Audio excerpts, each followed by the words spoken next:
ನಮಸ್ಕಾರ ವೀಕ್ಷಕರೇ, ನಮ್ಮ ಚಾನೆಲ್ಗೆ ಸ್ವಾಗತ. ನಾನು ಸರಿತಾ. ನನ್ನ ಪತಿ ಕಿರಣ್ ಜೊತೆ ಒಂದು ಪುಟ್ಟ ಹಳ್ಳಿಯಲ್ಲಿ ವಾಸವಾಗಿದ್ದೆ.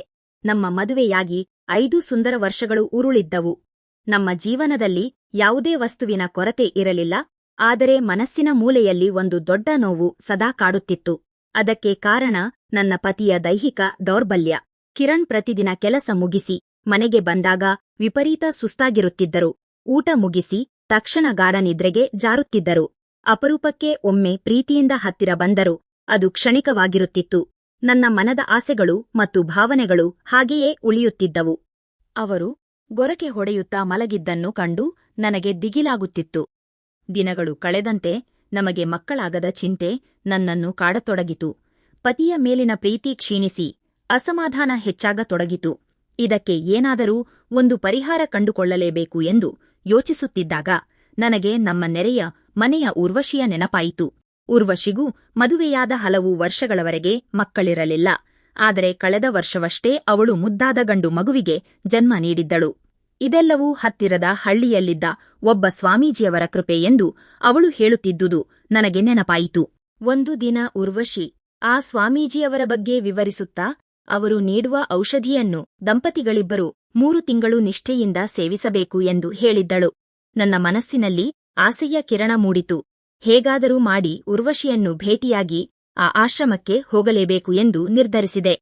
ಮರುದಿನ ಬೆಳಗ್ಗೆ ಪತಿ ಕೆಲಸಕ್ಕೆ ಹೋದ ತಕ್ಷಣ ನಾನು ಉರ್ವಶಿಯ ಮನೆಗೆ ಧಾವಿಸಿದೆ. ಉರ್ವಶಿ ತನ್ನ ಮಗನಿಗೆ ಊಟ ಮಾಡಿಸುತ್ತಿದ್ದನ್ನು ಕಂಡಾಗ ನನ್ನ ಕರುಳು ಚುರುಕೆಂದಿತು. ನನಗೂ ಇಂತಹದ್ದೇ ಒಂದು ಭಾಗ್ಯ ಸಿಗಬಾರದೆ ಎಂದು ಮನದಲ್ಲೇ ಅಂದುಕೊಂಡೆ. ನಾನು ಅವಳ ಬಳಿ ಹೋಗಿ ನನ್ನ ಸಂಕಟವನ್ನು ತೋಡಿಕೊಂಡೆ. ಆಗ ಅವಳು ನಗುತ್ತಾ, ಸರಿತಾ, ನೀನೇನೂ ಯೋಚಿಸಬೇಡ. ನಾನು 6 ವರ್ಷ ಪಟ್ಟ ಕಷ್ಟ ಅಷ್ಟಿಷ್ಟಲ್ಲ. ಎಷ್ಟೋ ವೈದ್ಯರ ಬಳಿ ಹೋದರೂ ಫಲ ಸಿಗಲಿಲ್ಲ. ಕೊನೆಗೆ ಈ ಸ್ವಾಮೀಜಿಯವರ ದಿವ್ಯ ಔಷಧಿಯೇ ನನಗೆ ದಾರಿ ತೋರಿಸಿತು.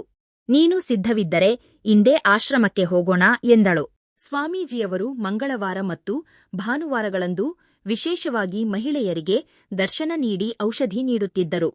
ನಾವು ಹೊರಟ ಆಶ್ರಮವು ಹಳ್ಳಿಯಿಂದ ತುಸು ದೂರದ ಅತ್ಯಂತ ಪ್ರಶಾಂತವಾದ ಜಾಗದಲ್ಲಿತ್ತು. ಅಲ್ಲಿಗೆ ಹೋದಾಗ ಸ್ವಾಮೀಜಿಯವರು ದೃಢಕಾಯವಾಗಿ ತೇಜಸ್ವಿಯಾಗಿ ಕಂಡರು. ನಾನು ಅವರ ಪಾದಕ್ಕೆ ನಮಸ್ಕರಿಸಿದಾಗ ಅವರು ನನ್ನ ತಲೆಯ ಮೇಲೆ ಕೈಯಿಟ್ಟು ನಿನ್ನ ಇಚ್ಛೆ ಶೀಘ್ರವೇ ಪೂರ್ಣಗೊಳ್ಳಲಿದೆ ಎಂದು ಹರಸಿದರು. ಆ ಕ್ಷಣ ನನ್ನ ಕಣ್ಣಲ್ಲಿ ಆನಂದ ಬಾಷ್ಪ ಸುರಿಯಿತು. ನನ್ನ ಕಷ್ಟವನ್ನು ಹೇಳುವ ಮೊದಲೇ ಉರ್ವಶಿ ಪರಿಸ್ಥಿತಿಯನ್ನು ವಿವರಿಸಿದಳು. ಸ್ವಾಮೀಜಿಯವರು ನನ್ನನ್ನು ನೋಡಿ, ಮಗಳೇ, ಇದಕ್ಕೊಂದು ವಿಶೇಷ ಪೂಜೆಯ ಅಗತ್ಯವಿದೆ. ಸ್ವಲ್ಪ ಖರ್ಚಾಗುತ್ತದೆ ಮತ್ತು ನಿಮ್ಮ ಪತಿಯನ್ನು ಕರೆದುಕೊಂಡು ಬರಬೇಕು. ಮುಂದಿನ ಮಂಗಳವಾರ ಪೂಜೆ ಆರಂಭಿಸೋಣ ಎಂದರು. ನಾನು ಮನೆಗೆ ಬಂದು ಕಿರಣ್ ಅವರಿಗೆ ಈ ವಿಷಯ ತಿಳಿಸಿದೆ. ಮಗು ಎಂಬ ಆಸೆಯಿಂದ ಅವರು ತಕ್ಷಣ ಒಪ್ಪಿಕೊಂಡರು. ವಾಸ್ತವವಾಗಿ ಕಿರಣ್ ಅವರಿಗೆ ಇಂತಹ ಪೂಜೆ ಪುನಸ್ಕಾರಗಳ ಮೇಲೆ ಅತಿಯಾದ ನಂಬಿಕೆಯಿತ್ತು. ನಿಗದಿತ ದಿನದಂದು ನಾವೆಲ್ಲರೂ ಆಶ್ರಮಕ್ಕೆ ಹೋದೆವು. ಸ್ವಾಮೀಜಿಯವರು 7 ದಿನಗಳ ಕಾಲ ಮಂತ್ರ ಪಠಣ ಮತ್ತು ಹವನ ಮಾಡಬೇಕೆಂದು ತಿಳಿಸಿ ಕಿರಣ್ ಅವರನ್ನು ಪೂಜಾ ಸಾಮಗ್ರಿ ತರಲು ಮಾರುಕಟ್ಟೆಗೆ ಕಳುಹಿಸಿದರು. ಉರ್ವಶಿಯೂ ತನ್ನ ಮಗು ಅಳುತ್ತಿದ್ದರಿಂದ ಮನೆಗೆ ಮರಳಿದಳು. ಆ ಸಮಯದಲ್ಲಿ ಸ್ವಾಮೀಜಿಯವರು ನನಗೆ 1 ಲೋಟ ನೀರನ್ನು ಕುಡಿಯಲು ನೀಡಿದರು. ಅದರಲ್ಲಿ ಏನೋ ಮಿಶ್ರಣವಿತ್ತು ಎಂಬ ಅರಿವು ನನಗಿರಲಿಲ್ಲ. ಅದನ್ನು ಕುಡಿದ ಸ್ವಲ್ಪ ಹೊತ್ತಿನಲ್ಲೇ ನನಗೆ ಪ್ರಜ್ಞೆ ತಪ್ಪಿದಂತಾಯಿತು. ಎಚ್ಚರವಾದಾಗ ನನ್ನ ದೇಹದಲ್ಲಿ ವಿಚಿತ್ರವಾದ ನೋವಿತ್ತು. ಸ್ವಾಮೀಜಿಯವರು ನನ್ನ ದೈಹಿಕ ಸ್ಥಿತಿಯ ಲಾಭ ಪಡೆದಿದ್ದಾರೆ ಎಂಬ ಅನುಮಾನ ದಟ್ಟವಾಯಿತು. ಮರುದಿನ ಮತ್ತೆ ಅದೇ ಪ್ರಸಾದ ನೀಡಲು ಬಂದಾಗ ನಾನು ಧೈರ್ಯ ಮಾಡಿ ಹೇಳಿದೆ, ಸ್ವಾಮೀಜಿ, ಆ ನೀರು ಕುಡಿಸದಿದ್ದರು ಪರವಾಗಿಲ್ಲ, ಇಲ್ಲಿ ಏನು ನಡೆಯುತ್ತಿದೆ ಎಂಬುದು ನನಗೆ ತಿಳಿದಿದೆ.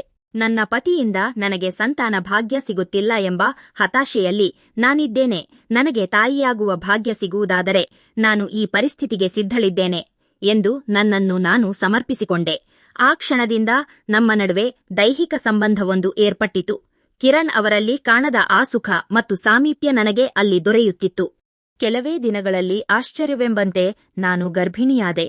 ಒಂದು ಬೆಳಗ್ಗೆ ನನಗೆ ವಾಂತಿಯಾದಾಗ ಕಿರಣ್ ಓಡಿ ಬಂದು, ಸರಿತಾ, ನೀನು ತಾಯಿಯಾಗುತ್ತಿದ್ದೀಯಾ ಎಂದು ಕೇಳಿದರು.